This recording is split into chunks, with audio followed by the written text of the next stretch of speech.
Earlier this week, lawmakers demanded to know what the FBI had learned when it investigated Boston Marathon bombing suspect Tamerlan Tsarnaev. The agency had been tipped off by Russian officials that the suspect should be looked into for possible extremist ties, but a review by the FBI did not find any serious red flags.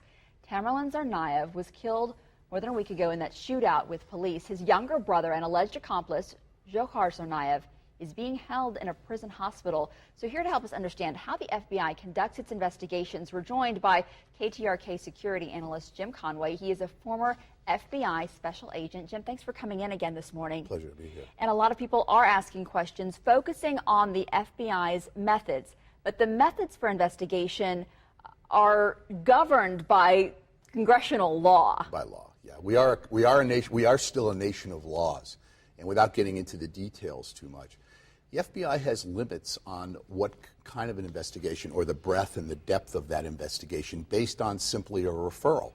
Look, the Congress doesn't want the FBI, and I think the American people are comfortable with this, do not want the FBI doing deep, detailed investigations simply on a referral.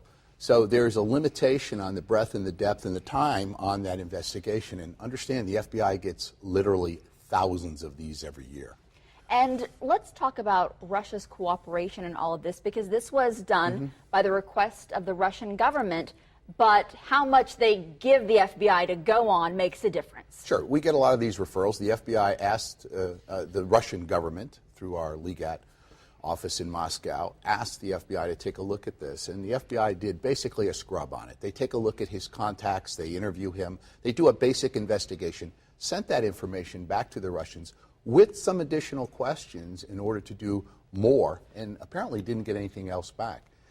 There was late word this weekend that there was a phone call that the Russian government knew about in 2011 between the older suspect Tamerlan and their mother discussing jihad. Would information like that perhaps have been enough to do more of an investigation? It's very difficult to say. Were the Russians on that phone call? What was the content of that discussion and so forth?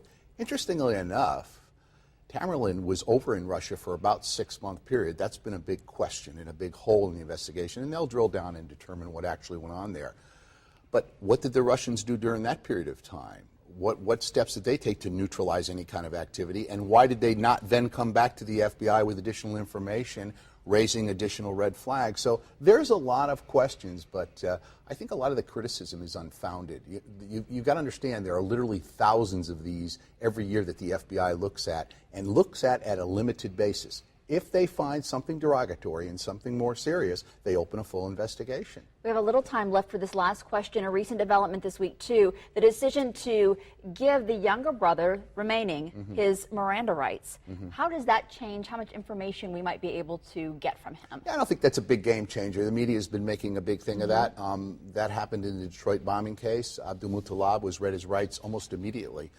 But that's a Department of Justice. That's a larger decision that's made within the Department of Justice by the Attorney General. And they made that decision. But I don't think it's all is lost, because the FBI still will maintain contact with he and his legal counsel, and he still may be cooperating and still may be able to provide information. I'm not that concerned about that. All right, Jim Conway, thank you for coming in today. And for the latest developments on the investigation into the Boston Marathon bombings, you can stay with Eyewitness News. We'll have updates for you both on the air and on our website at abc13.com.